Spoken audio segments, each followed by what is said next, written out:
우리 계속해서 믿음과 성도의 삶의 내용으로 우리가 함께 우리 하나님 말씀을 공부하고 있습니다. 오늘은 믿음과 회개에 대한 관계들을 한번 살펴보려고 합니다.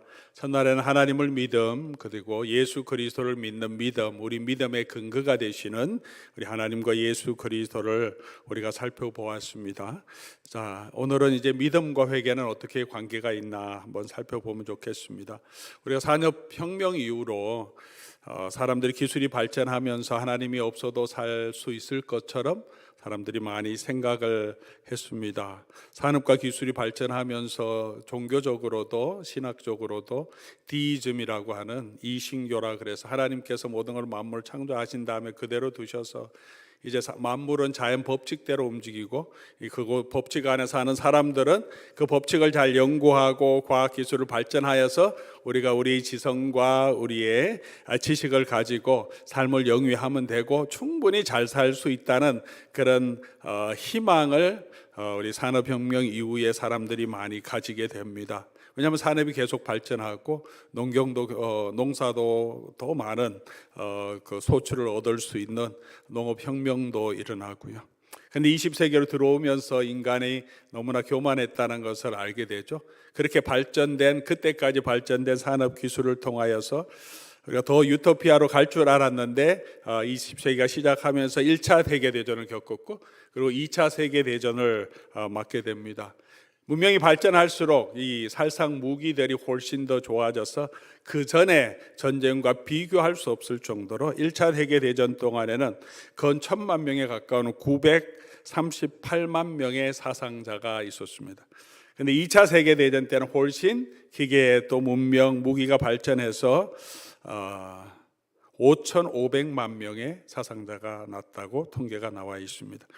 2차 세계대전 마지막에는 원자폭탄을 만들었죠. 그 전까지는 폭탄이라고 해봐야 아무리 큰 폭탄이라도 떨어지면 수십 명 정도 죽고 그리고 다 죽일 수도 없습니다. 그중에 그냥 부상당하고 찢어질 수 있는 그런 정도였는데 원자폭탄이라고 하는 새로운 우리 또 과학기술의 발전을 통해서 나온 이 폭탄을 통해서 히로시마 나가사키에 떨어진 그때 4만에서 7만 명 한꺼번에 온 도시가 한꺼번에 없어질 정도로 엄청난 충격이었습니다.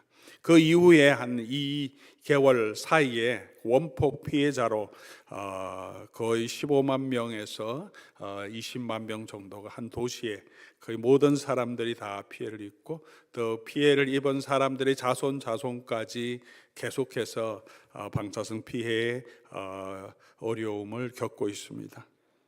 여전히 우리는 전쟁의 위협이 있고요. 문명이 발전할수록 전쟁이 없는 것이 아니죠. 지금도 더 전쟁이 있고 또 남과 북이 나눠져 있는데 북한에서는 계속해서 핵무기를 만들어서 전쟁을 곧 일으킬 것처럼 분위기를 만들어 가기도 합니다. 의료기술이 발전해서도 여전히 수많은 질병이 있고 고치지 못하는 많은 질병이 있고 새로운 바이러스가 또 나와서 우리 저와 여러분 병으로 인하여서 고통당하지 않는 사람이 아무도 없습니다. 여전히 물질적인 풍요에도 불구하고 우리의 내적 공허함이 있고 정서적인 질환은 더 많죠. 요즘 사람들 안에서 먹고 살기 힘들 때는 그것 때문에 정서적인 문제에 대해서 우리 생각도 못하고 있었던 부분도 있지만 그럼에도 불구하고 현대 삶이 이 과거보다 우리를 도와주고 함께 이웃과 함께 살아가는 그런 정서적인 서포트 시스템이 많이 깨어졌기 때문에 고립되고 외로움은 점점 더 심해가죠. 요즘은 점점 더 우리 인터넷과 IT 이런 것들 폰도 발전해서 그냥 혼자 있어도 생활할 수 있고 남과 귀찮게 어렵게 관계하지 않아도 살아갈 수 있으니까 점점 사회성이 떨어지고 고립되니 더 외로워지고 외로우니 점점 더 우리 기계나 문명 또 우리 뉴스 미디어나 또 이런 소셜 미디어를 더 의존하게 되고 그런 공허함이 참 많습니다. 그래서 종교가 필요 없을 것 같은 그런 때도 있었지만 더 많은 사람들이 종교를 찾고 마음의 평안을 찾는 그런 것들을 더 많이 찾아가고 있습니다. 교회를 다니고 예수를 믿는 사람들은 왜 예수를 믿겠습니까? 왜 믿음으로 나오겠습니까? 예수를 믿고 옛날에는 예수 믿으면 얻는다. 그래서 예수 믿고 복 받으세요. 그리고 예수 믿고 구원을 얻기 위해서 마음도 평안을 얻고 질병도 치유하기 위해서 그런 기대를 가지고 예수 그리스도를 믿는 믿음으로 나오기도 합니다. 여러분 어떻게 예수 그리스도를 믿게 되셨고 지금 왜 이 신앙생활을 하고 계십니까? 우리는 왜 믿음을 가지고 있습니까? 우리가 마가복음을 묵상하고 있는데 마가복음에 보니까 2000년 전에 유대 땅에 있던 사람들도 예수께 나오는 많은 이유가 있는데 대부분이 무슨 이유 때문에 나오냐 하면 병 고치기 위해서 나왔습니다. 삶의 어려움 때문에 나왔습니다. 귀신에게 능력이 있는 자들이 훨씬 더 많이 나왔죠. 그렇게 해서 그 치유함을 받은 모든 사람들이 구원을 얻었냐 하면 그렇게 표현되진 않습니다. 치유함을 얻고 귀신도 쫓겨나게 되고 예수님을 만났지만 그 많은 사람들이 다 예수님이 내가 구원을 얻었다 그런 선포를 얻지 못하고 특정한 사람들, 특별히 믿음이 있는 사람들은 구원을 얻었다 이렇게 표현합니다. 중풍병자를 네 사람이 메고 왔는데 그들의 믿음을 보시고 구원을 얻게 하셨고, 가버나움에 있는 백부장이 자기 소아에 있는 하인을 치유하기 위해서 예수님 치유해 주십시오 왔는데, 그래 그러면 내가 너네 집에 가겠다고 예수님이 선뜻 대답하자 이분이 내가 감당할 수 없습니다. 말씀만 하셔도 치유될 것으로 제가 믿습니다. 그럴 때 예수님이 그의 믿음을 칭찬하시죠. 내 믿음대로 될 거다. 믿음과 구원을 연결시킵니다. 우리가 왜 예수 그리스도를 믿습니까? 아마 가장 중요한 이유는 구원을 얻기 위해서. 우리가 생각하는 그 구원은 어떤 것입니까? 질병에서, 가난에서도 구원을 얻지만 우리가 생각하는 구원은 그거보다는 더 영적인 의미가 있는 구원이겠죠. PPT가 있습니까?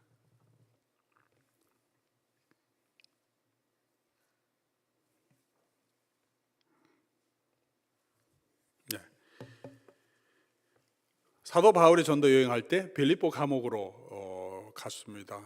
거기서 이제 매를 맞고 감옥에 갇히게 되죠. 귀신 들린 여인을 고쳐 주었다가, 그러면서 밤에 노래할 때 감옥 문이 다 열려서 간수장이 다 도망간 줄 알고 놀라서 자결 하려고 하는데 바울과 실라가 그대로 그 안에 있었죠. 그리고 이 빌립보 감옥의 간수장이 바울에게 말합니다. 선생님들이여, 내가 어떻게 하여야 구원을 얻겠습니까?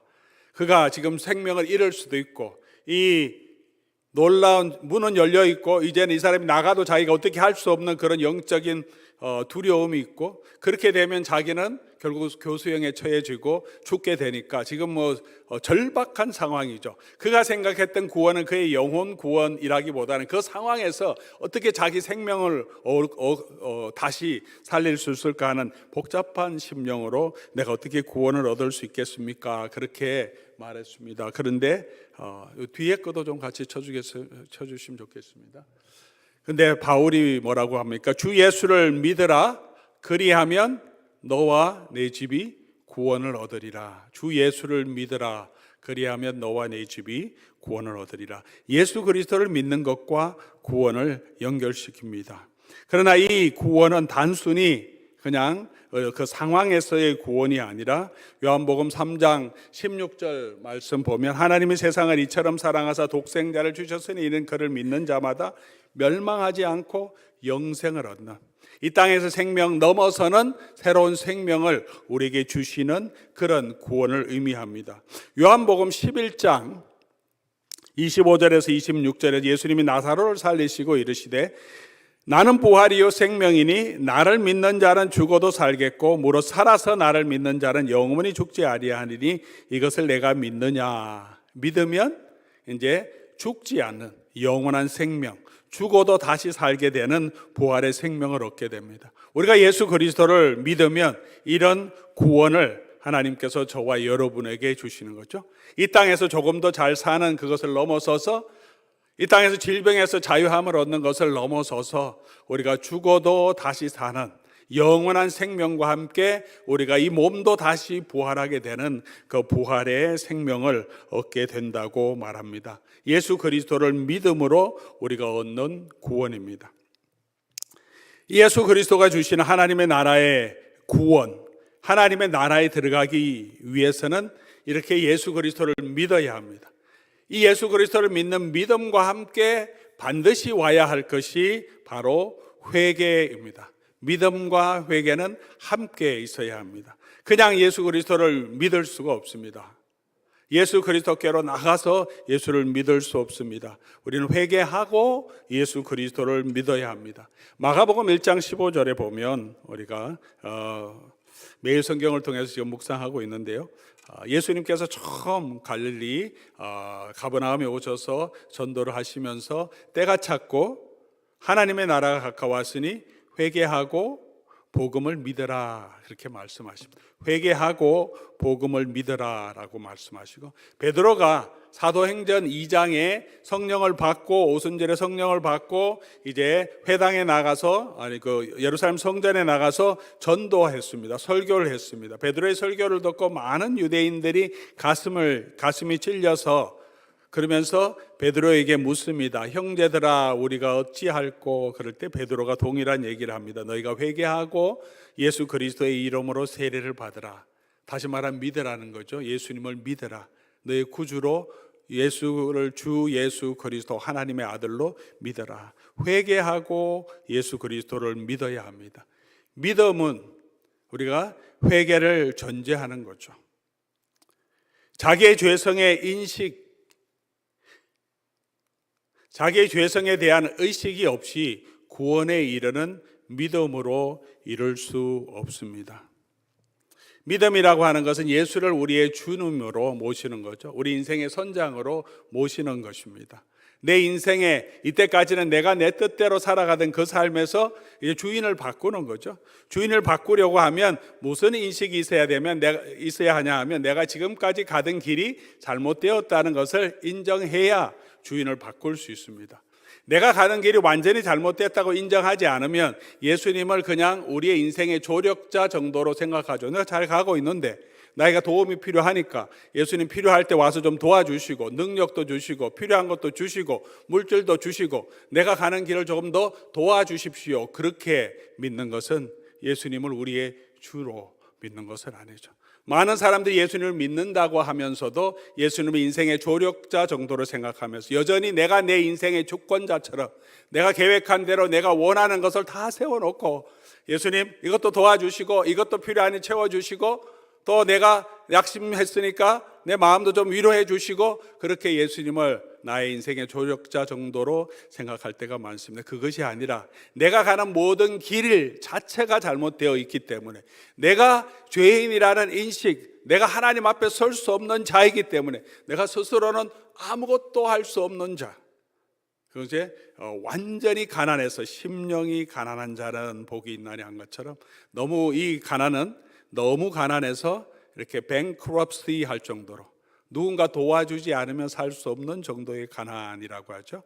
그래서 그렇게 우리의 마음이 완전히 낮아지고 내가 아무것도 할 수 없어서 주님께 내 삶을 완전히 맡기는 것, 그렇게 예수 그리스도를 영접하는 그 믿음은 우리가 우리 삶에 잘못되었다는 죄의식 없이는 진정한 믿음으로 갈 수 없는 것입니다. 그래서 회개하고 예수 그리스도를 믿어야 합니다. 진정한 회개는 그러므로 우리를 그리스도께로 이끌어야 합니다.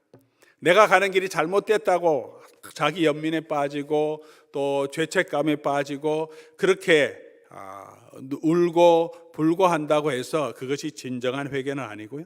그렇게 우리가 죄를 깨닫게 되면 그 죄의 깨달음을 통하여서 우리를 구원하신 예수 그리스도께로 우리 마음이 가야 합니다. 우리 양심을 통해서 우리가 죄를 깨닫게 되기도 하고 또 우리의 양심은 화인받아서 다 알지 못할 때 하나님이 율법의 말씀을 주셔서 우리로 하여금 우리의 죄를 보게 하십니다.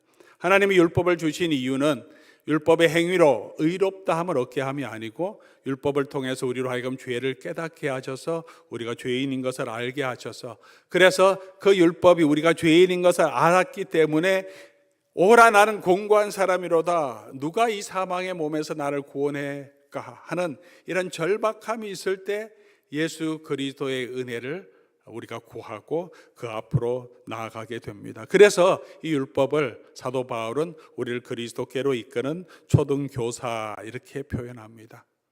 우리를 그리스도께로 인도하지 않는 회개는 단순히 자기 스스로 뉘우침일 수밖에 없습니다.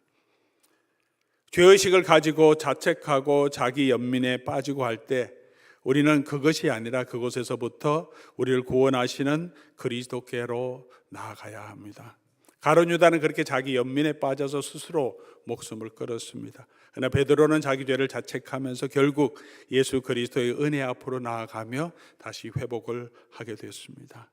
그러므로 우리는 진정한 회개는 우리는 예수 그리스도께로 계속 가는 회개여야 합니다. 저와 여러분이 잘못이 있고 회개, 죄를 말씀을 통해서 율법을 통해서 또 설교를 통해서 깨닫게 될 때 내가 왜 그러지 하는 자기 연민이 아니라 그곳에 머무르지 말고 그래서 우리를 구원하시는 우리를 위해 돌아가신 그 예수 그리스도의 은혜의 자리로 우리가 나가야 그곳에서 참된 회복이 있습니다. 그러므로 이 회개는 계속해서 예수 그리스도를 믿는 믿음으로 우리 자신을 이끌어 가야 합니다.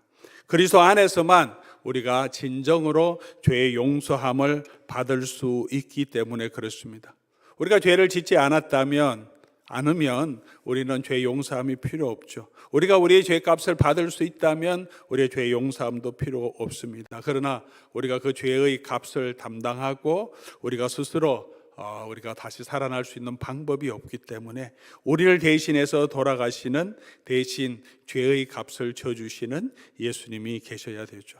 우리 주일에도 우리가 함께 나눴지만 베드로전서 2장 24절 친히 나무에 달려 그 몸으로 우리 죄를 담당하셨으니 베드로가 경험했던 정말 삶의 고백이 담겨 있던 내용이 아닌가 생각합니다.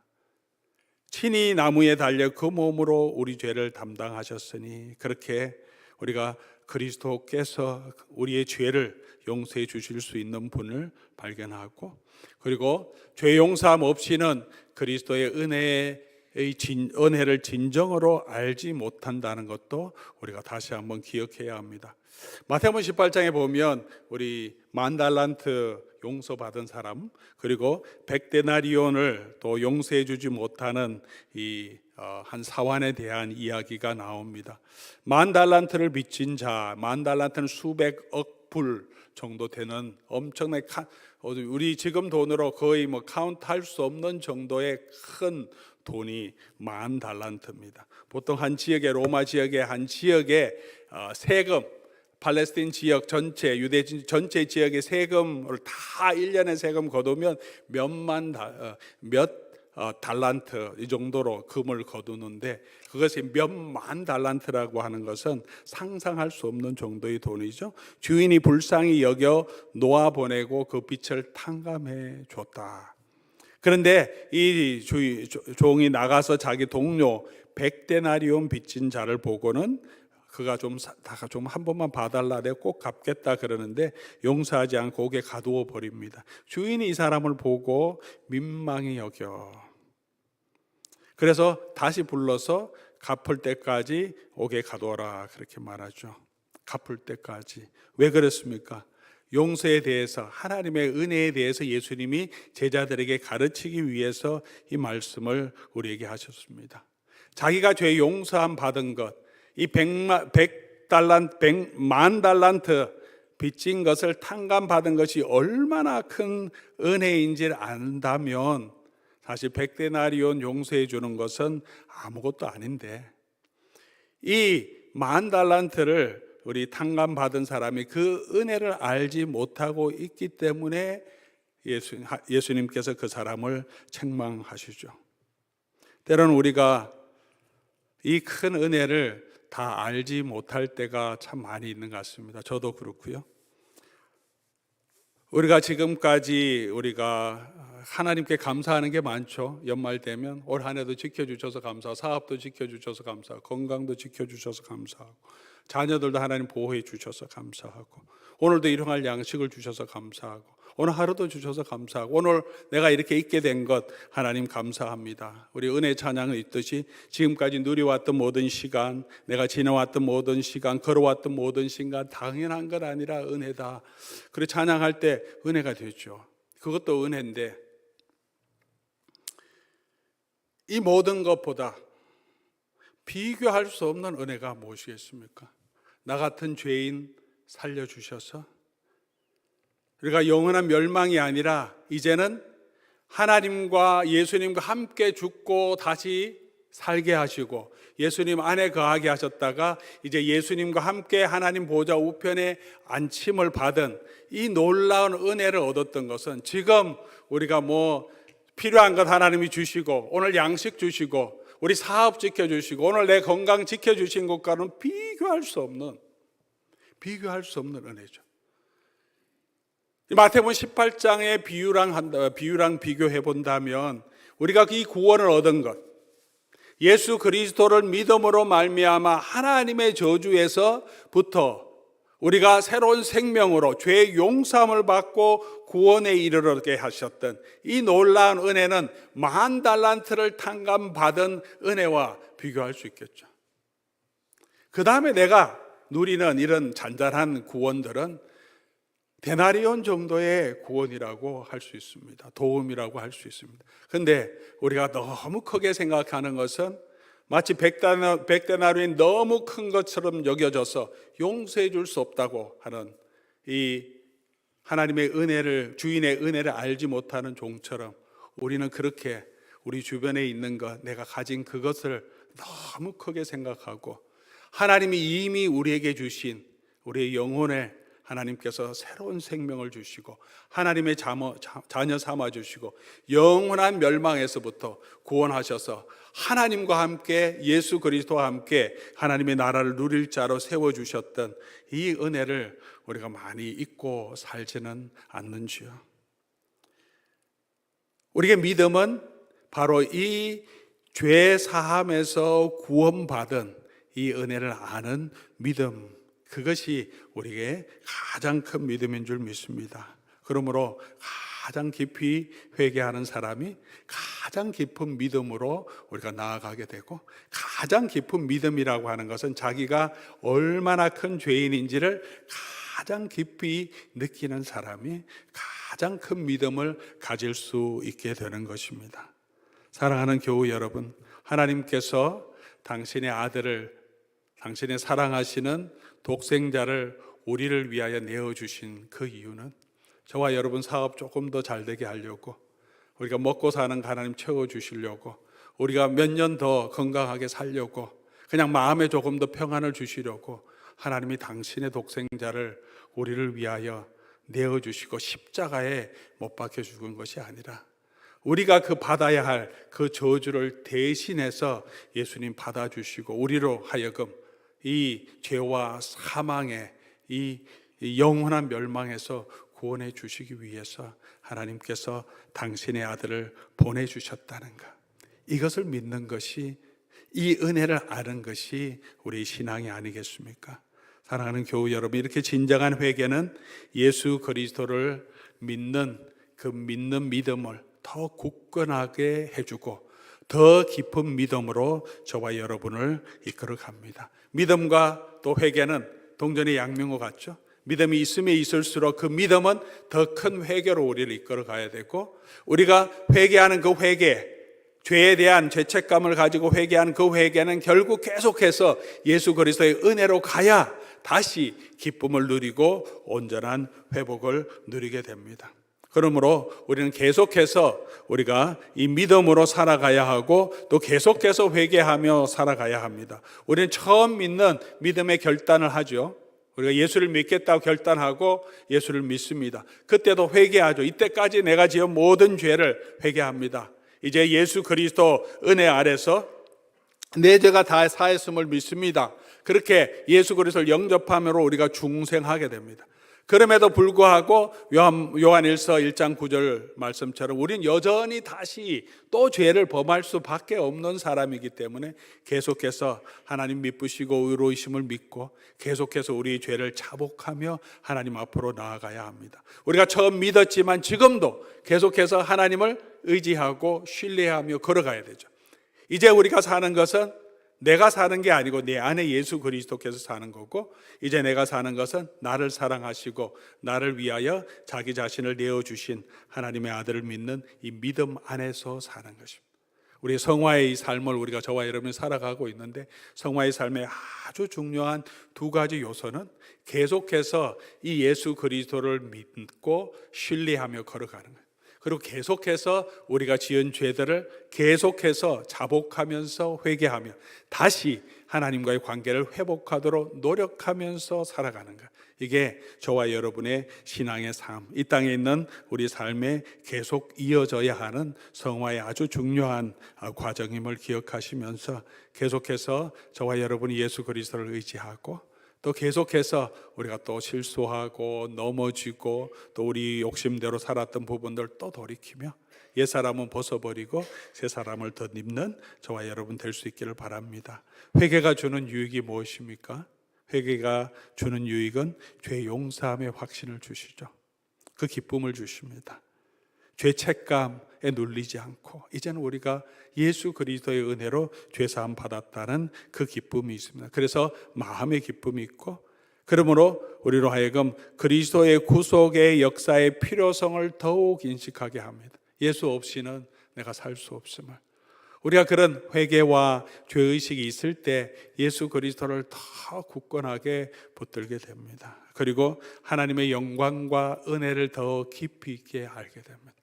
죄를 깨달으면 깨달을수록 하나님께서 우리를 구원해 주신 구원의 그 은혜가 얼마나 큰지를 우리가 알게 되죠.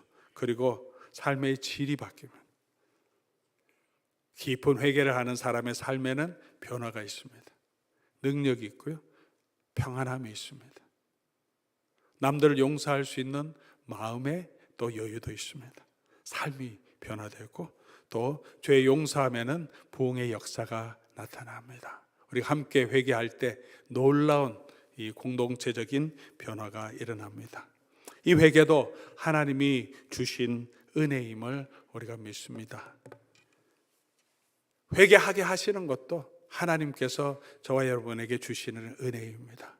그리고 계속해서 우리가 하나님이 주시는 은혜를 사모하고 우리 주 예수 그리스도를 믿고 의지하는 그 믿음 위에 굳건하게 서서 우리가 그 은혜를 더 알 수 있도록 더 깊은 그 회개로 우리가 가고 더 깊은 감사로, 더 깊은 신앙으로, 그래서 더 깊은 그 삶으로 우리가 들어갈 수 있도록 우리 믿음과 회개 가운데 계속해서 우리 신앙을 경주하는 저와 여러분 될 수 있기를 바랍니다.